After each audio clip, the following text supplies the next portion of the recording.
కర్ణాటకలోని అధికార కాంగ్రెస్ పార్టీలో తాజాగా మరొకసారి అలజడి చెలరేగింది. సొంత ప్రభుత్వంపైనే కాంగ్రెస్ ఎమ్మెల్యేలు ఒక్కొక్కరిగా గళం విప్పుతూ ఉండడం ఇప్పుడు సిద్ధు సర్కార్కు పెద్ద తలనొప్పిగా మారింది. అధికార పక్షంలో ఉన్న ఎమ్మెల్యేలే సొంత ప్రభుత్వంపై అసహనం వ్యక్తం చేస్తూ ఉండడం ప్రతిపక్షానికి అస్త్రాలుగా మారుతోంది.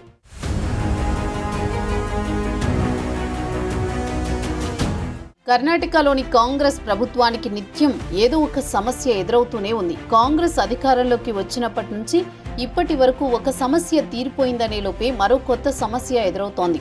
ఓవైపు కాంగ్రెస్లో అంతర్గత పోరు, మరోవైపు ప్రభుత్వంపై అవినీతి ఆరోపణలు, అలాగే త్వరలోని అధికార మార్పిడి జరుగుతుందని విపక్షాలు ప్రచారం చేయడం వంటివి సిద్ధు సర్కార్ను ఇబ్బందులకు గురిచేస్తున్నాయి.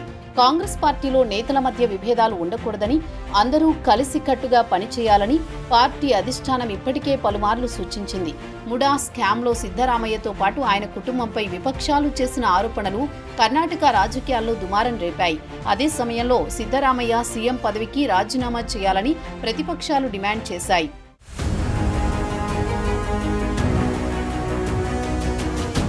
కానీ సిద్ధరామయ్య మాత్రం తన పదవికి రాజీనామా చేయలేదు. అదే సమయంలో విపక్షాల విమర్శలకు ధీటుగా బదులిస్తూ వచ్చారు.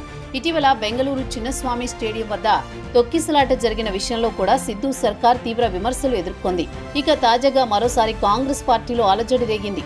అధికారంలో ఉన్నప్పటికీ తాము అభివృద్ధి పనుల కోసం వెంపర్లాడాల్సిన పరిస్థితి దాపురించిందని కాంగ్రెస్ ఎమ్మెల్యేలు ఒక్కొక్కరిగా గళం విప్పుతుండడం సిద్ధు ప్రభుత్వాన్ని ఇరుకున పెడుతోంది. సీఎం సిద్ధరామయ్యకు సొంత పార్టీ నుంచి సమస్యలు రావడం కొత్తేమీ కాకున్నా ఈసారి కాస్త తీవ్ర స్వరంతో ఎమ్మెల్యేలు ప్రభుత్వాన్ని ప్రశ్నిస్తుండటంతో వారిని బుజ్జగించడం తప్ప సిద్ధరామయ్యకు మరో ఆప్షన్ లేదు. కాంగ్రెస్ ప్రభుత్వాన్ని ఏ విధంగా విమర్శిద్దామా అని ఎదురుచూసే ప్రతిపక్షానికి సొంత పార్టీ ఎమ్మెల్యేలు అవకాశాలు అందించడం కర్ణాటక రాజకీయాల్లో హాట్ టాపిక్గా మారింది.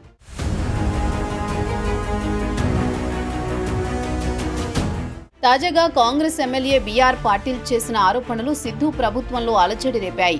వాస్తవానికి బీఆర్ పాటిల్ ప్రభుత్వంపై విరుచుకుపడడం ఇది కొత్తేమీ కాదు. ప్రభుత్వం ప్రకటించిన 5 గ్యారంటీ పథకాల కారణంగా ఆర్థిక భారం పెరుగుతుందని, ఎమ్మెల్యేలు నిధులు అందక ఇబ్బందులు పడుతున్నారని, ప్రభుత్వంలో అవినీతి గురించి విధాన సభలో బీఆర్ పాటిల్ నేరుగా ప్రస్తావించిన సందర్భాలున్నాయి.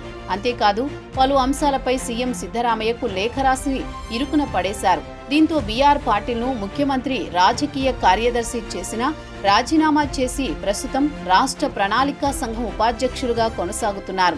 తాజాగా తన నియోజకవర్గమైన అళందాలో రాజీవ్ గాంధీ వసతి మండలిలో ఇళ్ల కేటాయింపులకు లంచం ఇవ్వాల్సి వస్తోందని సంబంధిత మంత్రి జమీర్ పిఏతో ఫోన్లో మాటల సందర్భంగా చేసిన ఆరోపణ వెలుగు చూసింది. అందులో వాస్తవం ఉందని పదే పదే వాదించడంతో సిద్ధు ప్రభుత్వం ఇబ్బంది పడాల్సి వస్తోంది. అయితే కేవలం తానే కాదు, తనలా ఇబ్బందులు పడేది మరికొందరు నేతలు బయటకొస్తారని బీఆర్ పాటిల్ చేసిన వ్యాఖ్యలు కర్ణాటక రాజకీయాల్లో దుమారం రేపుతున్నాయి.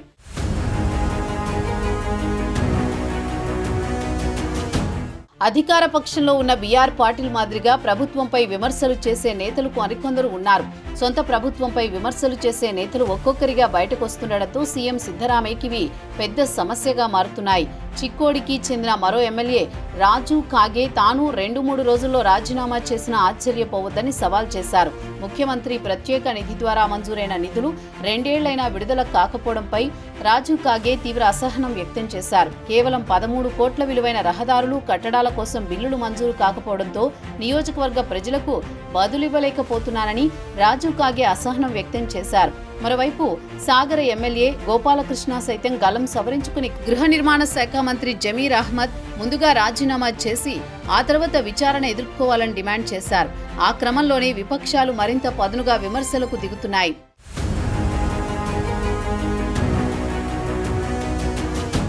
అధికార పార్టీలో ఎమ్మెల్యేల అసహనం ఏ ప్రభుత్వానికైనా మంచిది కాదు. సొంత పార్టీ నేతలే అసహనం వ్యక్తం చేస్తే ఆ ప్రభుత్వానికి ఇబ్బందులు తప్పవని కర్ణాటక రాష్ట్ర రాజకీయ గత చరిత్ర చెబుతోంది.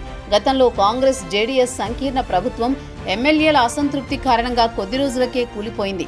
అప్పట్లోనూ అధికార పక్ష సభ్యులకు నిధులివ్వలేదనే ముఖ్యమంత్రి కుమారస్వామిపై మండిపడిన ఎమ్మెల్యేలు సామూహిక రాజీనామాలతో అలజడి సృష్టించారు. ప్రస్తుతం ఇదే పరిస్థితి సిద్ధరామయ్యకు ఎదురవుతోంది. ప్రస్తుతం పార్టీలో నాయకత్వ పోటీని ఎదుర్కొంటోన్న సిద్ధరామయ్యకు ఎమ్మెల్యేల అసమ్మతి చికాకు పుట్టిస్తోంది. గ్యారంటీల బాధ్యతను అర్థం చేసుకోవాలని పదే పదే మనవి చేస్తున్నా నియోజకవర్గాల అభివృద్ధి కోసం ఎమ్మెల్యేల డిమాండ్లు ఎప్పటికప్పుడే ఇబ్బంది కలిగిస్తున్నాయి. పైగా రాష్ట్రంలో పాలన గాడి తప్పిందంటూ సొంత ఎమ్మెల్యేలు ఆరోపించడం సిద్ధరామయ్య ప్రతిష్టకు కూడా భంగం కలిగించే అంశమే.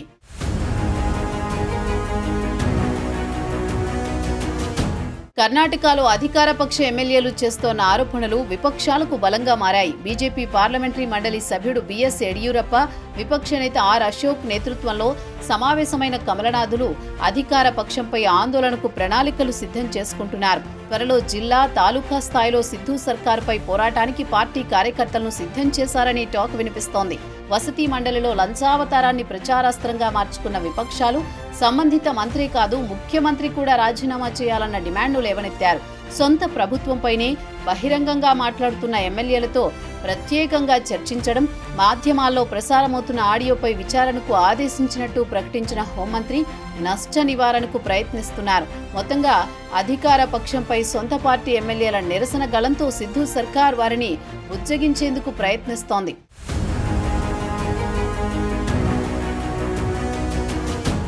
ఇప్పటికే ఊహించని సమస్యలతో సతమతమవుతూ ఉన్న సిద్ధు సర్కార్పై సొంత పార్టీ ఎమ్మెల్యేలే ఒక్కొక్కరిగా అసహనం వ్యక్తం చేస్తూ ఉండడంతో ఇదే అదునుగా భావించిన ప్రతిపక్షాలు ప్రభుత్వాన్ని ఇరుకున పెట్టేందుకు సిద్ధమవుతున్నట్లు తెలుస్తోంది.